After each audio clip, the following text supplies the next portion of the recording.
आप देख रहे हैं हर खबर मीडिया और आज हमारी टीम पहुंची है द्वारका के वार्ड सी में और जहां पर आम आदमी पार्टी से विनोद कुमार यादव जी अपनी तैयारी कर रहे हैं एमसीडी चुनाव को लेकर।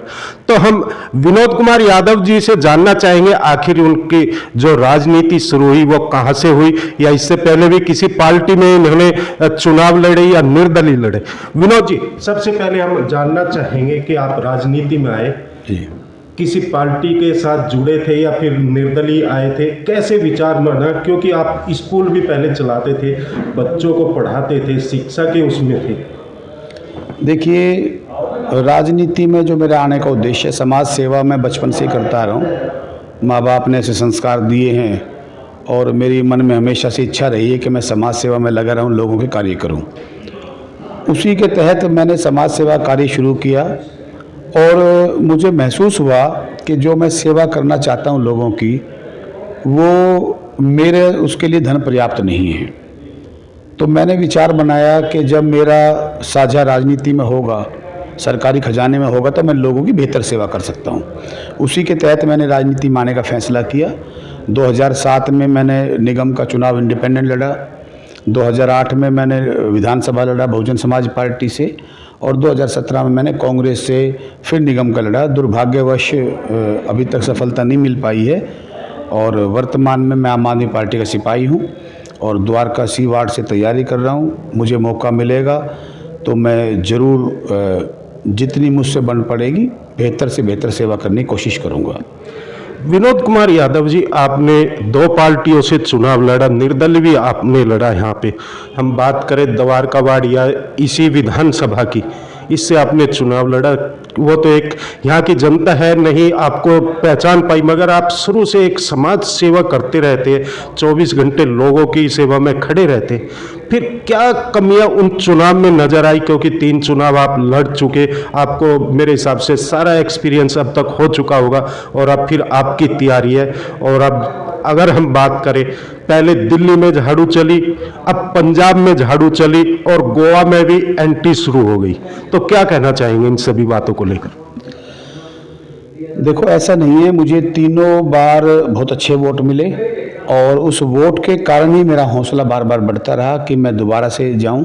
जो लोग 100% मन बना के चले कि विनोद यादव को ही देनी है, उन्होंने दी। कुछ लोग जो घर से मन बना के चले कि हम विनोद यादव को वोट देंगे, लेकिन जब वो बूथ पे पहुंचे और वोटिंग मशीन पे पहुंचे तो उनके दिमाग में, मुझे ऐसा लगता है कि कहीं ना कहीं ये बात आ गई कि भाई कांग्रेस पार्टी का समय नहीं है, कांग्रेस पार्टी नहीं जीत पाएगी, तो कहीं मेरा वोट खराब ना हो जाए, और वो मुझे देने की बजाय वो अपना हाथ ऊपर नीचे कहीं ना कहीं उनका लग गया। अब मैंने रणनीति अपनी चेंज कर दी है।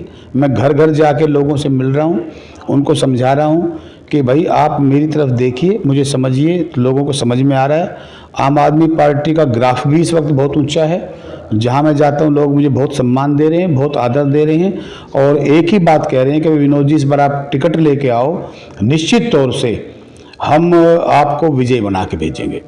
क्या दिल्ली में सर पंजाब की तरह एमसीडी चुनाव में झाड़ू चलेगी और कितनी कामयाब रहेगी?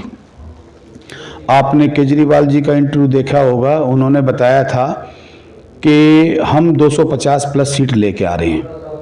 जितना बीजेपी डिले करेगी हमारी सीटें उतना बढ़ती जाएंगी।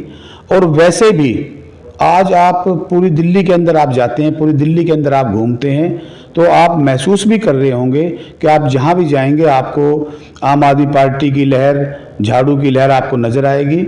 और निश्चित तौर से एमसीडी के अंदर भारी बहुमत से, जैसे दिल्ली में विधानसभा में आई, उसके बाद पंजाब विधानसभा में आई, इसी प्रकार दिल्ली में भी लगभग सुपड़ा साफ कर देगी आम आदमी पार्टी दूसरी पार्टियों का, मुझे ऐसा विश्वास है। अगर हम बात करें दिल्ली एमसीडी की और पंजाब में जो अभी आम आदमी पार्टी की जीत हुई, वहां पे सरकार भी बन चुकी है, क्या दिल्ली एमसीडी को डर लग रहा है इसी को लेकर चुनाव को पीछे ले जाया जा रहा?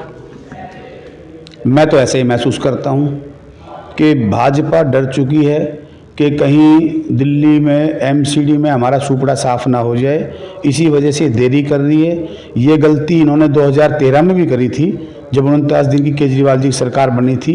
इन्होंने डिले किया, 2015 में चुनाव कराया और जब 28 सीट थी आम आदमी पार्टी की, तो 2015 में 67 सीटें आई। उसी तरह से जितना ये देर करेंगे, लोगों का गुस्सा इनके प्रति उतना ही बढ़ता जाएगा, और जितना ही देर करेंगे उतनी आम आदमी पार्टी की सीटें बढ़ती जाएंगी। अगर दिल्ली एमसीडी में आम आदमी पार्टी की सत्ता आती है, किस तरह दिल्ली की सफाई होएगी, क्या कहना चाहेंगे उस पे?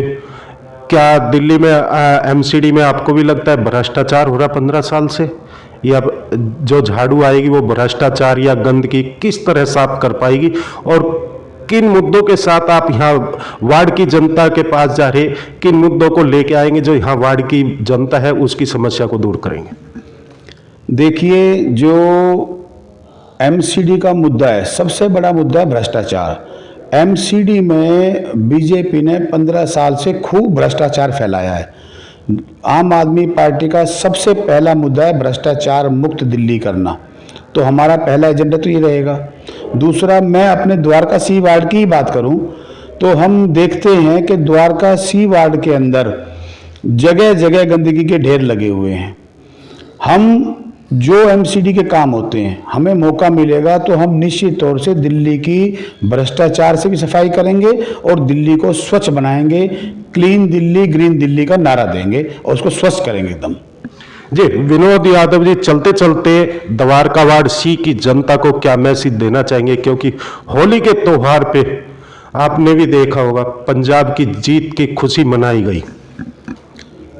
होली जा चुकी है, लेकिन उसके बावजूद भी सब लोगों ने खूब अच्छे से होली मनाई। मैं थोड़ा लेट दे रहा हूं, लेकिन सबको शुभकामनाएं। पहले मैंने दी थी, आपके माध्यम से फिर देना चाहता हूं। और मैं बस यही कहना चाहता हूं कि जैसे आप लोगों ने विधानसभा में विश्वास किया अरविंद केजरीवाल जी पर, उसी प्रकार एमसीडी में भी करें। जैसे विकास की लहर दिल्ली सरकार ने दौड़ाई है, एमसीडी को भ्रष्टाचार मुक्त करेंगे और स्वच्छ, स्वस्थ, साफ सुथरा दिल्ली बनाएंगे।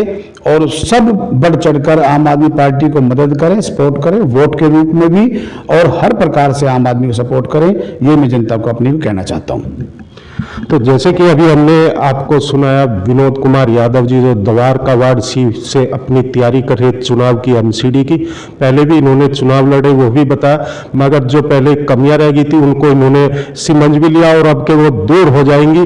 और पार्टी अगर इनको टिकट देती है तो जिस तरह से द्वारका वार्ड की जनता की भी आवाज आ रही, 100% विनोद कुमार यादव जी ही यहां से सीट निकालेंगे।